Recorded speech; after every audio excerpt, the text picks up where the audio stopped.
Cristiano Ronaldo va-t-il quitter Al Nassr rien que pour disputer la Coupe du Monde des clubs cet été? La FIFA au travail. L'avenir de Cristiano Ronaldo fait plus que jamais parler du côté de l'Arabie Saoudite. Mais pas que, puisque à l'approche de la toute première Coupe du Monde des clubs, les rumeurs les plus étonnantes se succèdent. Cette semaine, c'est le club marocain du Wydad Athletic Club de Casablanca qui a par exemple ouvert ses portes aux Portugais pour lui permettre de disputer la compétition. Même la FIFA s'intéresse au sujet. Vendredi, le patron tout-puissant de l'instance, Gianni Infantino, était au micro de la chaîne iShowSpeed.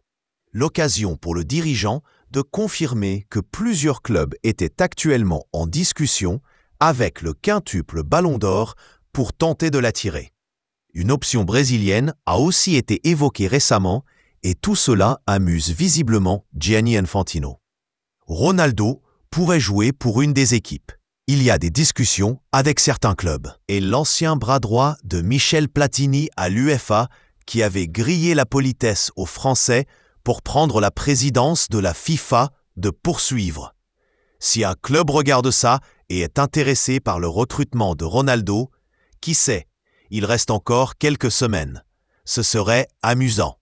Si tout n'est pour l'heure que spéculation, rêve fou, une chose est certaine, Cristiano Ronaldo sera libre de tout contrat le 30 juin prochain. Arrivé il y a 2 ans et demi à Al Nassr, Cristiano Ronaldo est payé à prix d'or pour être la tête de gondole du nouveau projet saoudien afin de mettre en valeur la Saudi Pro League. Mais côté sportif, le bilan est plus que maigre pour le Portugais qui n'a gagné qu'un seul titre depuis qu'il est là-bas, la Coupe arabe des clubs champions 2023. En championnat, Al Nassr a été largué cette saison dans la course au titre et a même raté de beaucoup une qualification pour la prochaine Ligue des champions asiatiques. Autant de paramètres à prendre en compte et qui expliquent que CR7 n'a toujours pas prolongé avec son club. L'Arabie Saoudite aimerait toutefois le conserver et l'option d'un transfert vers Al Hilal a été évoquée. Une possibilité qui ne déplairait pas à l'ancien du Real Madrid et de Manchester United. À moins d'un départ surprise vers une autre destination.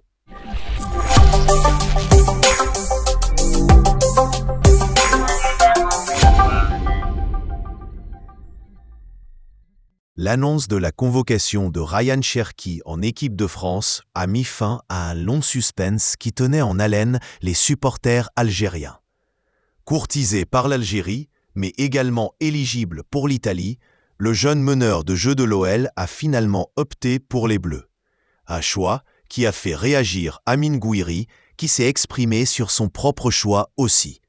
Interrogé par l'équipe, l'attaquant marseillais s'est montré à la fois lucide et apaisé quant à la décision de son ancien coéquipier à Lyon.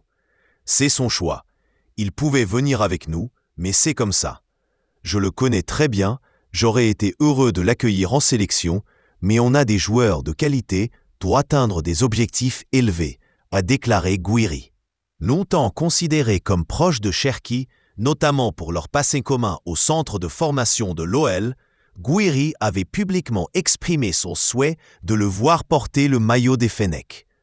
Il incarne aujourd'hui une forme de sagesse et de maturité, refusant de nourrir rancune ou regret et préférant mettre en avant la richesse du vivier algérien.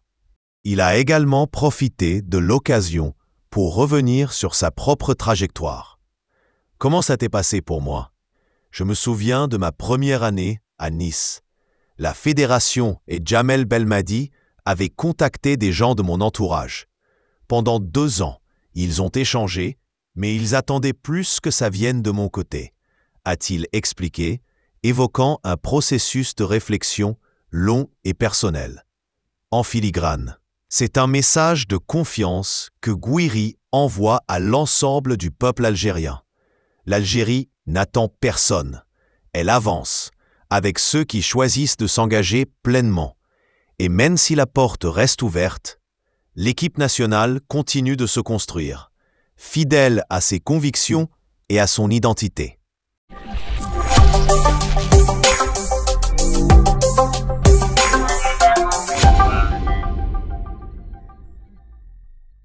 Rendez-vous des stars, le Grand Prix de Monaco a vu de nombreuses célébrités dans les paddocks le samedi 24 mai dernier. Zinedine Zidane, Patrick Dempsey, Charlotte Casiraghi et son fils Raphaël Elmaleh ont fait une apparition remarquée. Le coup d'envoi du très attendu Grand Prix de Monaco a été donné le vendredi 23 mai dernier. L'occasion pour les fans royaux de voir des membres de la famille royale monégasque.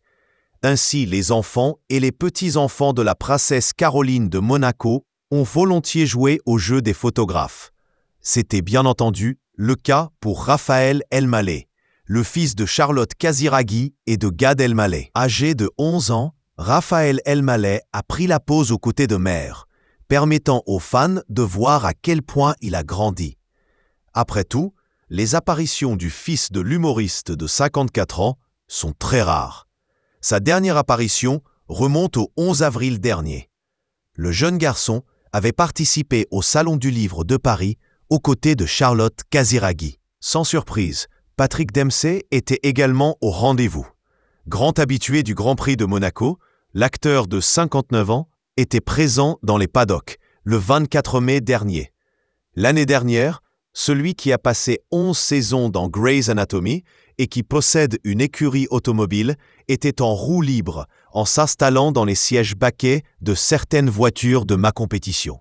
Il est certain que l'apparition de Raphaël Elmaleh au GP de F1 de Monaco a été très remarquée. Lui qui a été la raison du retour de Gad Elmaleh en France. Chose que l'humoriste avait soulignée lors d'une interview à Nice Matin en 2022. Mon choix de revenir en France est aussi dû à mon fils de 8 ans, avait-il confié. J'essaie d'être là pour lui, le plus souvent possible, avait expliqué l'humoriste. Rappelons que Gad Elmaleh est déjà près de Noé, né de sa précédente relation. Une première expérience qui aurait épuisé sa patience, selon ses dires. Je crois que j'ai plus de patience avec le petit qu'avec le grand. Je crois que j'ai compris beaucoup de choses, avait-il d'ailleurs expliqué au podcast Monaco Info en 2024.